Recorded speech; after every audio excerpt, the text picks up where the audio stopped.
Hello mga kayolo! Today is January 10. Tara, samahan niyo akong mag-celebrate na special day namin ni Mr. D. To start our day, magsisimba muna tayo dito sa Baclaran. Siyempre bago ang lahat, matuto muna tayong magpasalamat sa mga biyayang ipinagkakaloob sa atin sa araw-araw.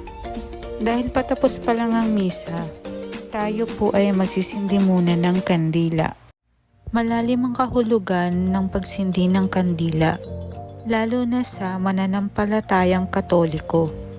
Nagsisindi tayo ng kandila sa iba't ibang okasyon, tulad ng binyag, kunpil, unang komunyon, kasal, ordinasyon ng pari at sakramento ng may sakit. Samantala, sa karaniwang buhay, nagsisindi tayo ng kandila para sa mga personal na panalangin.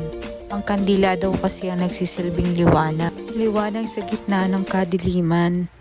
Pagkatapos natin magdasal at magsindi ng kandila, ito na nga at pumasok na tayo sa simbahan. Ayan, siya nga pala si Mother of Perpetual Help. Every Wednesday nga pala ay dinarayo ang Baclaran dahil sa nobina. Nang matapos ang nobina, ito na nga at lalabas na tayo ng simbahan.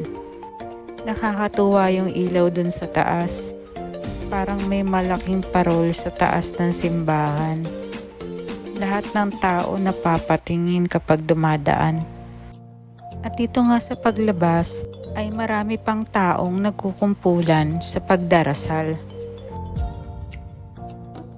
Habang naglalakad palabas, nag-iisip ako kung saan pupunta. Since na special day namin ngayon ni Mr. D, naisipan kong pumunta na lang sa Conrad. Sa ating paglabas, marami tayong makikita dito mga nagbebenta ng bulaklak. At ito na nga, nakasakay na tayo ng yellow cab papuntang Conrad.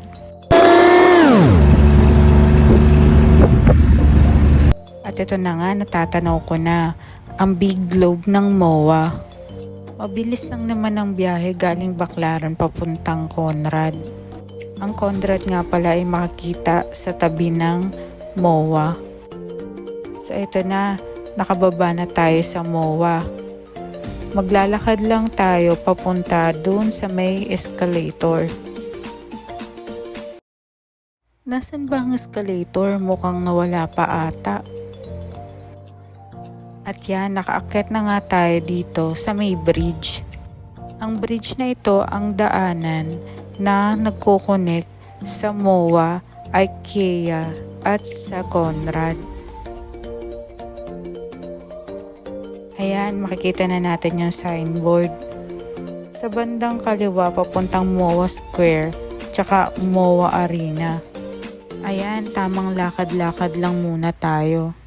Habang naglalakad, nagtitingin-tingin din tayo sa mga store. Usually ang makikita natin dito ay mga medical aesthetic clinic o kaya mga parlor or beauty salon. Ayan, sa wakas, dito na yung daan papasok sa Conrad. Ang Conrad nga pala ay isang hotel na nasa taas ng S. Mason Retail Complex. Diretso lang tayo. Wow! At ayan, tanaw na natin ng Conrad. At tanaw din natin ang malaking Ferris wheel. At dahil kanina pa tayo naglalakad, ayan, nag-CR muna ako. At syempre, tamang selfie muna. At ito na, naglalakad na tayo. Alam nyo ba, kaya ako naisipan dito pumunta? Kasi dito kami kinasal ni Mr. D. Sa part na to, maraming restaurant kayong makikita. Merong Mexican, Filipino, Japanese, American, at marami pang iba. At ayan, may Christmas tree pa nga sila. Diba, ang ganda niyang tingnan? Bawat sulok ng lugar nito, magandang mag-picture. O diba ang syala ng datingan niya? Minsan kasi mga trippings ko yung mga hindi masyadong matao. Para kasing nahihilo ko pag sobrang daming tao. At yan, ito na nga. Dito nga pala ginanap ang kasal namin ni Mr. D. Ito nga pala ang XO46 Heritage. Sa restaurant na to, Filipino dish ang sinaserve nila. Ayan, natatakam na naman ako nito. Napili namin ang restaurant na to before kasi ang ganda ng ambience niya. Yun lang guys, cancel ang pagkain natin dito kasi may kasal. Ayan, maglalakad-lakad lang muna tayo at magtitingin-tingin ng makakainan. Guys, ito nga palang Lola. Filipino food din ang pagkain nila. At dito naman sa kabila ay ang Uma-Uma. Japanese food naman ang sinaserve nila. Ito naman sa Rossini, more on wine and drinks sila. So ito guys, labas muna tayo. Papakita ko sa inyo ngayon kung bakit gustong gusto ko dito sa S. Mason Conrad. Ayan, ito lang naman ang view niya sa labas. At ayan nga, may kasal pa ngayon. Madalas talaga lagi may kasal dito. Tingnan nyo naman kasi ang view. Sa part na to, kitang-kita ang seaside. Samahan nyo pa ng makukulay na ilaw na galing sa amusement park ng SM by the Bay. O diba, napaka-perfect niya. Nagiging aesthetic ang datingan ng kasal. Tara na mga kayolo, labas muna tayo kasi nagugutom na talaga ako. Ito na nga, napagdesisyonan kong dito na lang kumain sa Lola. Since na Filipino dish ang sinaserve nila, try na lang natin muna dito. At ayan nga, tinitignan lang nila ako. Kuya, kain po ako. Hindi po ako manlilimos. Buti na lang nilapitan ako ni ate.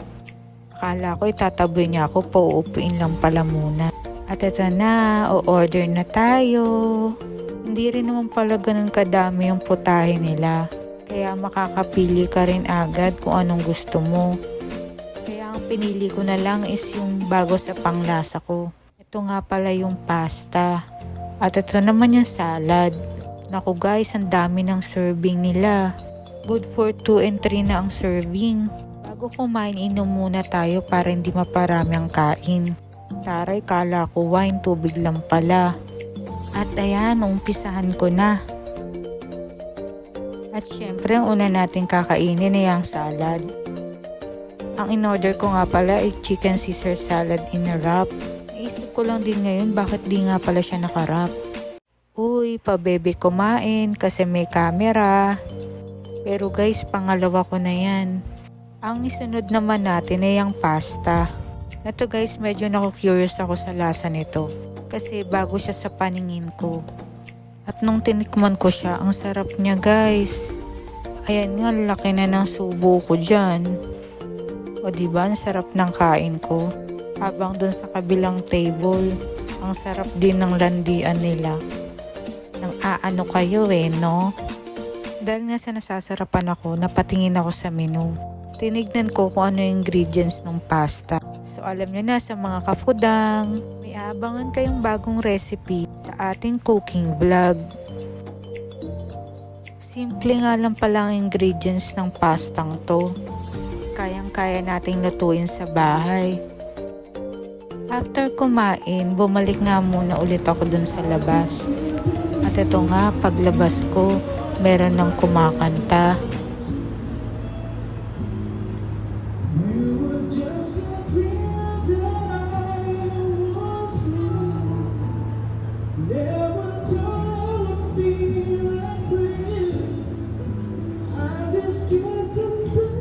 Hay, mapapasana all ka na lang talaga. So ayun lang mga kayolo. Sabi nga nila, you only live once. So enjoy nyo na. See ya!